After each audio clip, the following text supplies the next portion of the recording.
Hey everybody. Hi guys. Hi. Tumiastokes again on Wondrous Life, giving you an update. I'm tired of shit, y'all. But I've been promising a video for 2 days, so I'm gonna go ahead and get this together.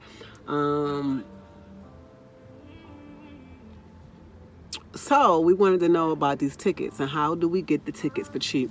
A lot of, well, not a lot. I think it's Spirit only and Frontier Airline. A lot of you young people don't remember this. I'm 46, soon to be 47 in a couple months. But back in the day, you used to be able to go to the counter. You go to the counter and you purchase your ticket. The internet came out and that ended all that.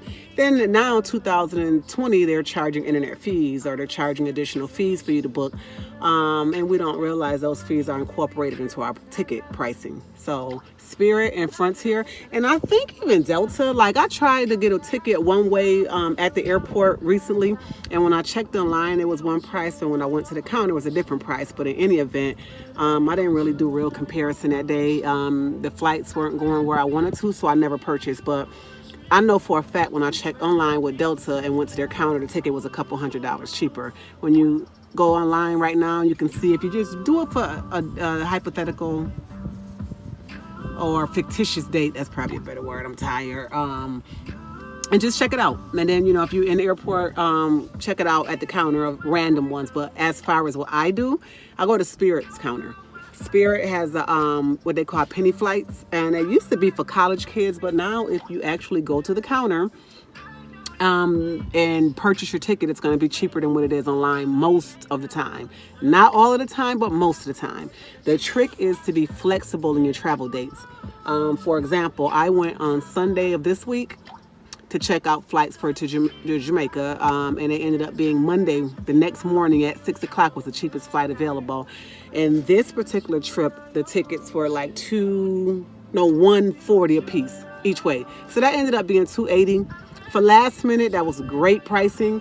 The last trip that I took 2 weeks ago, I paid $87 one way, and one of my flights got canceled, and they gave me a credit a while ago, and it was $60 credit on there, so I ended up paying $27 out of pocket for one way to Jamaica. And that's what I was talking about in my last video. I paid $27 out of pocket for that ticket for one way, and then I ended up paying $87 total for the flight to come back.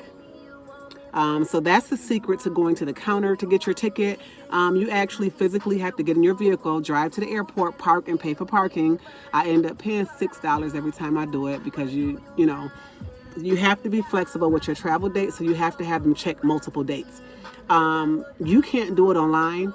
They get annoyed sometimes, and they're a little bit they lack patience. And I understand why people coming in trying to check in and looking at you all crazy, but that's part of their job, and that's part of what they offer as a service. So just park a car, go to the airport. I do it. So usually Sunday morning is the least busiest time for Atlanta's airport. Go inside the airport and go to the counter and tell them you want to purchase a ticket for whatever dates that you have in mind. And if that date doesn't look like a feasible purchase for you, then you go to a different date. Simple as that. Also, when you fly into cities that have more than, or states that have more, or countries for that matter, have more than one airport, try multiple airports. Like I fly into Montego Bay, sometimes it's cheaper, and then I fly out of Kingston. I fly into Montego Bay because I want to go to the beach, not necessarily because it's cheaper, because I'll choose a different date. Also, obviously, those pricing tricks are only good for places that Spirit flies. Another thing with Spirit, yes, they do charge you for everything. People complain they don't like Spirit, they don't like this and the third. It's a freaking airplane ticket. If you want to go sit in first class, then do that. Spirit has a first class area. They don't serve, high class meals or first class meals, but it's bigger seats, more room. You're in there, more comfortable, and they're probably like $18 to $30 more expensive than your regular flight. I don't need that. Also, baggage. Obviously, Spirit charges for bags. Know that going into it, and you can arrange to not have to pay that. It's pretty much $40 each way. Now you done got into a whole new ticket if you go ahead and get that. If you go ahead and purchase bags, you got into a brand new ticket, and that's dumb. So with that being said, there are bags. When you go to Spirit, there are requirements, and you can look on their website as well what a personal bag is. A personal bag is usually women carry big purses and try to get extra luggage. This is going over 5 minutes, which I don't like to do, but I'm trying to give y'all very specific details on how to get this travel done. But I'm sitting at Calabar High School track and field, watching the boys practice or whatever. They have champs coming up in March. You know, Calabar leads the world pretty much in track and field. Hussein Bolt and a lot of other stars coming out this area, so that's where I am. And it's getting dark, so I wanted to make sure I got it out today, as I promised y'all I would do. What was I saying about, the luggage? If you look online at the requirements, a lot of people say, I can't travel with that little bag. I can. I do it all the time. I travel every month pretty much in a year 2019. I went to Aruba with the size bag that's allowed. Keep in mind, when you go into tropical places, you don't bring 5 pair of shoes because you're not going to wear 5. Well, maybe y'all do.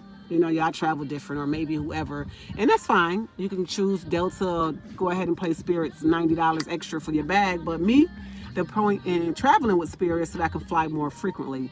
And more frequently means the less I pay for a flight, the better it is for me.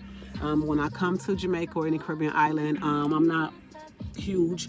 All my clothes is dresses and little small stuff, jump rompers and shit like that. Roll them shits up real tight and put them in the bag and bust a move. I usually wear my biggest shoes. Like if I'm gonna have sneakers, I usually wear my sneakers. And I'm talking about like Yeezys or something, like a big shoe. And then I'll throw a couple of pair of flat sandals, like slides, flip-flops, or whatever inside the bag. Curling irons and everything fit in there. Walmart has a super great bag. I'll share videos with y'all of what the bag looks like later on, so y'all can see it has an expandable top, so that once you get on the plane, whatever you have in your hand or whatever, you can put into that bag, and it extends and gives you about another 10 inches on it. So that works out well for me. I think I give you all the secrets on that. Spirit, everything they sell. They even sell fucking noodles, so make sure that you have snacks. And I don't know if y'all know that y'all can travel with food. You may not be able to enter into the country that you're visiting with food, but you can travel. It'll go through security. You can eat it on a plane. It's legal. It's not a problem. People have all kind of food on the plane. So don't get caught into that airport, $20 every meal for bullshit, $10 a beer. I don't play them type of games. I travel with almonds, granola bars, and apples all the time. I just recently found out this trip coming to Jamaica that you can't bring apples and you can't bring meat into the country. Never knew that because I never made it that far, but I didn't eat all my apples. I usually, like I said, have apples, granola bars, nuts, and I eat the apples first, obviously. But this time I took like 4 apples and I wasn't hungry. So I'm at 8 minutes, which is way over what I like to do for y'all. So I appreciate y'all watching, and good luck to y'all. Again, Tumiastokes, make sure you subscribe, you share the video, watch it. Tell me what you think. If you have any more questions, please feel free to ask. I'll be happy to answer anything. And again, I appreciate the love, y'all, for sharing and liking my video. I'm brand new to this YouTube thing, and any shares or likes that I get, or shares or subscriptions that I get, I am so appreciative. And tomorrow I'm doing mukbang in Jamaica. I started it today. I had a guy cook some food for me, and I'm sorry, this video was so long, but I had a guy cook some food for me today just to sample.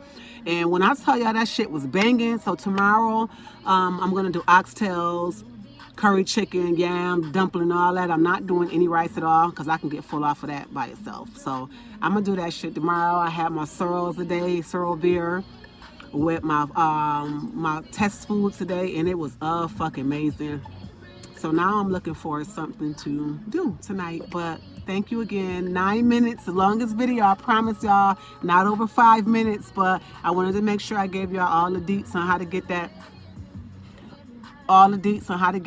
Those tickets real cheap, and make sure you don't end up paying for luggage, okay? All right, thanks guys. Appreciate y'all watching.